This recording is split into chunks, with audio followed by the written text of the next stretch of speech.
28 বছর একটা কোপাবিহীন থাকা দল যদি আমাদেরকে 19 সালে কোপা দিচ্ছি, আমরা 2020 সালে অলিম্পিক গোল্ড মেডেল দিচ্ছি, 2013 সালে কনফেডারেশন কাপ দিচ্ছি, 2016 সালে অলিম্পিক গোল্ড মেডেল দিচ্ছি, এতগুলো অর্জন আমাগো 2000 সালের পর থেকে আমাদের 7টা ট্রফি, আর তাদের ফাইনালি সীমা ওটা কি টিনের কাপ না কির কাপ যাই হোক যে জানি না, ওটা তারা যখন কোপা জেতে তখনই ওটা অনুষ্ঠিত হয়, আমরা জিতলে আর হয় না। ঠিক আছে, ওটার হিসাব বাদ দিলাম। তারা 2টা কাপ জিতছে, একটা কোপা একটা বিশ্বকাপ। তারা বর্তমানে ভালো ফর্মে আছে, এটা আমরা মানি। আমাদের খারাপ সময় যাইতেছে, ঠিক আছে, কিন্তু তারা এই 2টা কাপ জিততে যদি আমাদেরকে এই 2000 সালের পর থেকে 7টা ট্রফি আমরা দিচ্ছি, আমাদের যদি বলে সব বাপদাদার অর্জন, তাইলে তারা কি? তাদের অর্জনটা কি? তারা তো 28 বছর আগে তাদের অর্জন সবকিছু, তাহলে তাদের অর্জনটা কি? কই আর্জেন্টিনার কোনো ভাই আছেন এই প্রশ্নের উত্তর দেবেন? এদিকে আসেন। আচ্ছা, ব্রাজিলের এই খেলা দেখে আমরা হতাশ, যেহেতু আমরা আশা করছিলাম উরুগুয়ের সাথে ব্রাজিলকে ফেভারিট ধরা হয় নাই। সবাই জানে যে উরুগুয়ে ভালো একটা শেপে আছে এবং ব্রাজিল লাস্ট 11টা ম্যাচে 3টা জয় পাচ্ছে মাত্র। সেখানে দেখা যায় আমরা ব্রাজিলের খেলা দেখে মোটামুটি হতাশ। কিন্তু প্রশ্ন করছেন 7 কবে যাবে? 7 কারা বলতে পারে? একজন জার্মানির জার্সি পরে আসুক, সে জার্মানি সাপোর্ট করে, মনে প্রাণে জার্মানি, সে আমাদের 7 বলবে, আমরা তার কাছে ক্ষমা চাবো। ভাই তোর কাছে আমি 7টা খাইছি, আমি তোর কাছে মাপ চাই,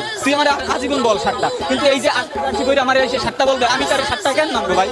আমরা নিজেরা তাদের 3 পিস করাইছি, তারপর আমরা 3 পিস বলি, আর তারা অন্যটা নিয়ে আমাদের 7 বলে। তাদের কাছে লজ্জা নাই।